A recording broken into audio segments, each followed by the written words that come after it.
What's up, guys? Welcome to a beautiful afternoon here in Hawaii.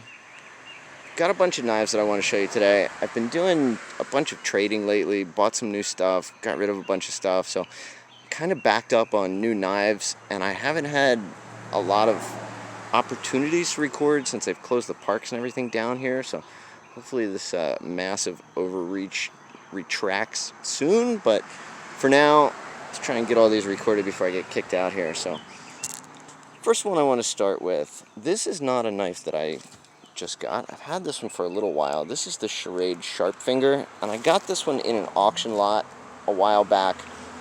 It was in pretty bad shape when I got it, but this is by far one of the most comfortable little knives ever in hand. So I was looking around, I was going to get a sheath for it, but you know, the sheath is about 15 bucks, the knife is about 20 bucks, so it didn't make sense to get a sheath. So I was looking at, getting another one, but realized that they make the large version. So my thinking, if small is really good, the large has to be better, right? So I got this guy, just got it in the other day, and I was kind of wrong. The large is not better. I mean, it's a good knife, but it is nowhere near as comfortable in hand as this one. Not even close. It just feels really blocky in hand. It doesn't have that same positioning that this one does. This one just locks you into this one position here with the thumb ramp and just feels so good in your hand that this one, if I would have never held that one, maybe wouldn't have the same thoughts on this guy, but by comparison, this one's not even close ergonomically. Now, it is a nice knife, especially for the price. I think total with shipping, this one was only 20 bucks, so they are definitely in the budget category. I don't know exactly what steel they use for this, to be honest with you, but it's a nice build. It feels good in hand. Not great, but good. So if you're looking for a decent little 4-inch fixed blade, this one's not bad. If you don't need anything more than a 3-inch, that one is awesome. So that's where I'm going to leave it with that. But moving on to the next knife. This is one that I did trade for, and I got it because the guy who sent it to me won this in the last LTK giveaway, which is awesome because then he contacted me on my channel and we got to talking, and he said that this was a little big for his tastes. So long story short, we worked out a trade and I got the 4MAX Scout, which I've been looking at for a little while and definitely had been wanting to get. So really stoked that all worked out. So thank you for that. I appreciate it. And when it finally came, this thing is the monster that I was looking for. It really is an overbuilt beast of a knife, which is what I was looking for. This is one that, you just won't hesitate to put to work and to beat on. Something that can take any abuse that you can throw at it. So that's what I like about cold steel. I have been already. I've been doing some chopping with it, and it does not complain even a little bit. I mean, just doesn't have any problem doing the work of a big, chunky knife. So I like it a lot.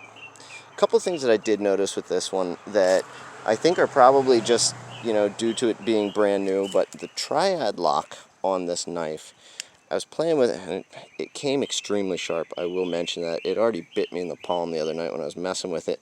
So it is sharp out of the box. But the lock on this, you can see how high that triad lock has to come up before it engages and disengages. When you flick this knife open, it does not drop all the way down into its engagement spot here, and has a little bit of lock stick when you go to release it there, but even when you let it go like that, it doesn't want to drop all the way down. When you open this thing manually,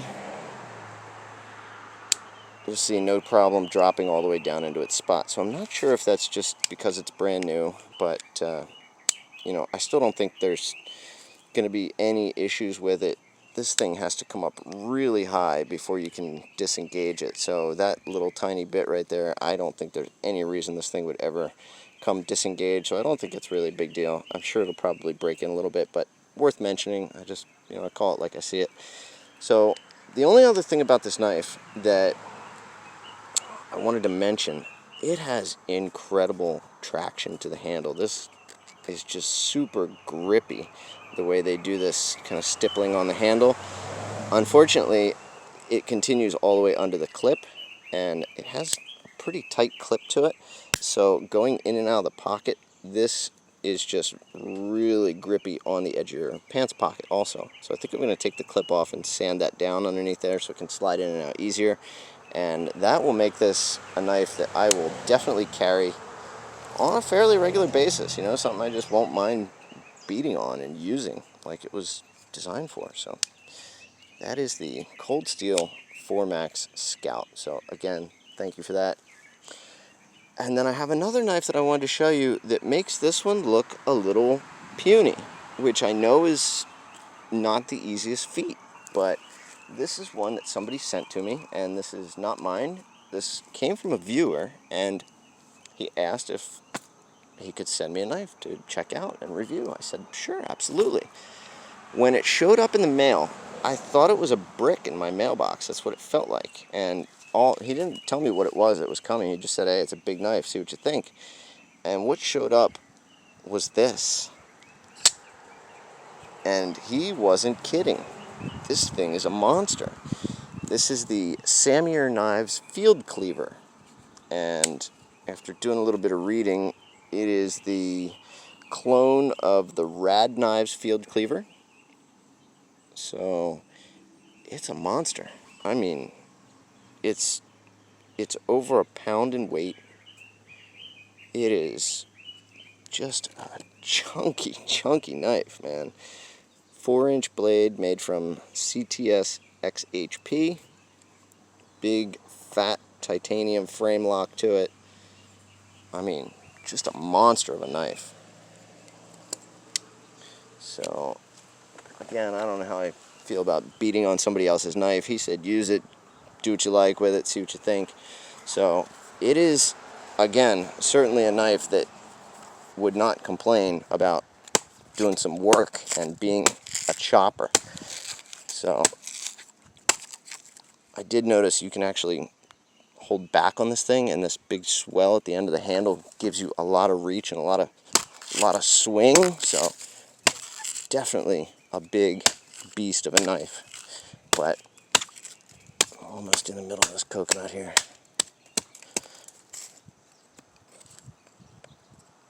Anyway, that is the Simiar Knives Field Cleaver. And you can see I've been doing some other chopping with it. I opened a few other coconuts already, and no problem, man. This edge, no issue whatsoever. So, big chunker of a knife. If this is your thing, I'm not exactly sure what this one cost, to be honest with you, but it is very overbuilt beast of a knife. So, thank you for sending it to me. I really appreciate it. The Simiar Knives Field Cleaver. Awesome. So, next one I want to show you. This one is mine. I did trade for this one, but I wasn't really sure what to expect. I traded him a Tucson knife that I had that I knew I was never going to carry or use for anything. It was just too small for my taste.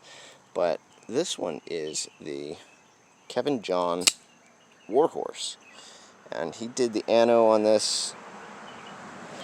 This is crew wear, blade made from crew wear. Big chunky titanium frame lock on it. And surprisingly comfortable in hand. Just from looking at the pictures of it, I wasn't really sure. But I'm always down to see new things, whatever. So when it showed up, it is really comfortable in hand, actually. The grip on this thing fits my hand size perfect. I think it's about 7.5 inches overall, so it's not a long knife, but it is chunky. I'll give you a weight on this one too, if you're curious. This one is 5.9 ounces, so not a lightweight knife, but, you know, kind of a big chunker of an EDC type knife. I think the blade shape is interesting. It's maybe not my first choice in blade design, but, you know, certainly something I could see carrying. I think the only thing that I don't really care for is the clip itself and how high up it rides in the pocket. You know, you got a fair amount sticking up out of the pocket, but it does look like this is a common hole spread right there, so I wonder if I could get a different pocket clip, maybe a little bit deeper carry on it. If anybody knows what clip might fit on here, feel free to leave it in the comments. If you have this one, let me know what you think, but I think it's a cool little knife, actually. So I was happy to get it. The action on it is great. It's got good snap to it, and then the way it locks up I thought was interesting too. The lock face actually wraps around the hardened insert, so that's a really positive engagement. There's just, you know, no chance of this thing coming disengaged when it locks up like that, so I thought that was kind of cool. So the Kevin John Warhorse. And then last on my list of knives that I wanted to show you here, this is one that I just bought, and this absolutely blew my mind. Not just the knife itself, but how fast it showed up. And I don't even know how it's physically possible, but I got this knife from Christine at Women Carry Knives. And I think I bought it Thursday night. She shipped it Friday, and it showed up in my mailbox on Saturday. So one day from California to Hawaii, which I thought was amazing. So thank you for that. Definitely, if you are not subscribed to Women Carry Knives, go to her channel and subscribe. Go to her husband's channel, A Therapeutic Edge, subscribe there also, and check out the content that they got going on. But this knife, as soon as I saw her post it, the general shape of it is absolutely my taste, and I thought this was a great looking knife. This is the Civivi Shredder, and Civivi does a great job with their presentation. Nice package, nice cleaning cloth in there and everything. So just the whole Civivi experience, for the price you pay, they really are an amazing bargain. Now, this knife checks all of my boxes personally. It is the right size. It's like 8.5 inches long. The weight on it is under 4 ounces, so it's a nice lightweight knife, but still feels really sturdy, really refined in hand. The way they kind of round all the liners over just gives it a nice smooth feel to it all the way around. It's got a really nice grip pattern to this G10, so I think this is a fantastic Civivi. It's got a nice pass there for your thumb, and then the action on a Civivi knife is, it's just unreal. You don't feel that range of motion between closed and open. When you hit the flipper, it goes from closed to open in, I don't know, in a way that you just don't feel that travel of the blade. So it just feels like it snaps instantly into place. Really amazing knives for the price. This one was $61. This is D2 blade steel. You can see they stamp D2 on this one. So incredibly small. I don't even know if you can see it on camera. Let's see here.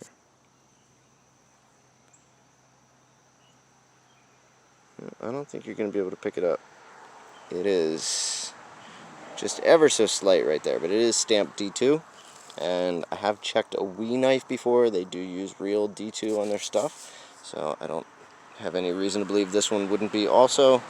But great little knife, and was super stoked to get this one.